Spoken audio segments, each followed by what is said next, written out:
Alhamdulillah wassalatu wassalamu ala rasulillah wa ala alihi wa sahbihi wa man wala. Amma ba'du, ‘yan uwa assalamu alaikum wa rahmatullahi wa barakatuh. Zakatul fitr wata zakka ce wadda take da alaka da shan ruwa, wata yan gama azumi, don ake mata zakatul fitr, zakar da ake bai bayan an sha ruwa an gama azumi. Zakka ce wadda Annabi sallallahu alaihi wasallam ya wajabta kamar da hadisi ya tabbata cikin Sahih Bukhari da Muslim daga Abdullah bin Umar. Allah ya kara mishi yadda da shi da mahaifin shi. Yace Annabi sallallahu alaihi wa sallam ya wajabta zakatul fitr akan ɗa da bawa, babba da ƙarami na musulmi.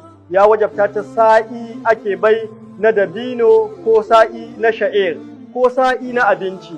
Watan abincin da aka shekaro ana ci shi ake so a fitar sai a bayar a ba miskinai da fakirai. Malamai sun yi saɓani wa ake baiwa. Wasu na ganin duk wanda aka ce a ba zakka guda 8 inda da aka faɗi cikin suratul tauba duk su za a ba. Wasu malamai kuma suna ganin a kala biyu kawai daga miskinai sai fakirai.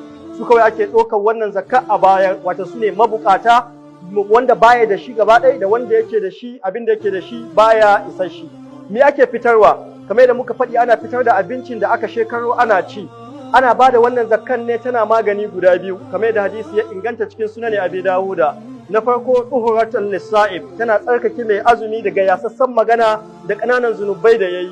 Na biyu kuma qu'umatan lil masakin, abinci ne ga miskinai. Wato ran sallah ba a so a ga ƴan uwa musulmi suna bara, ba a so a samu miskinai. Sai musulunci ya ce an wajabta ma kowa ya bayar, in dai abinci ne suke fita bukata, to ran sallah ga ya an ba su. Don haka ya ku masu bara, in kun samu zakatul fitr ku ji tsoron Allah. Ba daidai bane ran sallah a ga almajiri cikin garuruwan musulmi. In an ga nai, yana ko dai musulmi ba su fitar da zakatul fitr ba, ko kuma an fitar an bashi shi bara ne yake domin ya tara kuɗi ba baran neman abinci yake ba. Kowane musulmi ne zai bai, kowane musulmi zai fidda sa'i ɗaya, wannan shine girman sa'i ɗaya. Irin wanda ake sayarwa kasuwa, ko kuma mudu guda 4, wannan shine mudu guda 4.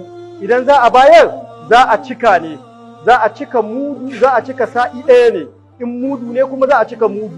Inda babu wannan abinda an mudu dama min madda ya mudu, wanda ya miƙa hannu ne, mutum matsakaicin mutum, idan ya miƙa hannaye ne haka aka cika to shi zai cika wannan. Mutumin da ba babba ba sosai kuma ba ƙarami ba sosai, don haka sai a cika wannan da hannu so 4 na shinkafa ko dabino ko inabi ko zabibi ko wani abinci da yake da saukin ci irin wanda ake ci ran sallah.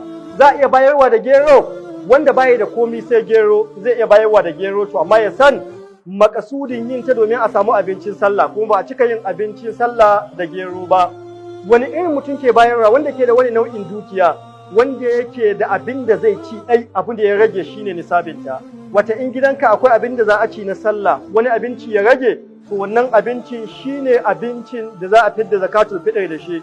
Mai gida yana fi samma kowa cikin gidanai, kowa yana fi samma wanda yake ciyarwa, duk wanda yake kai ne wajibi ka ciyar da shi zaka fitar mai zakatul fitr.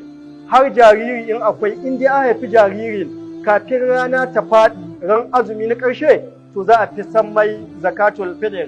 In akwai ciki fa, Imam Ahmad ya ce ya so a fi samma ciki. Ibn Qayyim ya karfafi wannan magana cikin Zadul Ma'ad cewa ana fi samma ciki in akwai shi, in dai an busa mai rai sai kasance shi ma an fi san mai, domin abinci ne ake son miskinai su samu. Wasu idan suka auna zakatul fitr sai su girgije, ba a girgijewa, cikawa ake yi, domin mudu aka ce ka bai. In ka je kasuwa sayan mudu aka girgije zaka ce baka so wanda aka girgije. Allah ya ce wa taj'aluna lillahi ma takrahuna, kuna ba Allah abinda ku ba ku ansa. Idan ka je kasuwa ka ce to ga mudu za a baka, zaka ce a baka so sai an cika. Za kai ma ka cika ka baiwa Allah sai miskinai su samu abinci.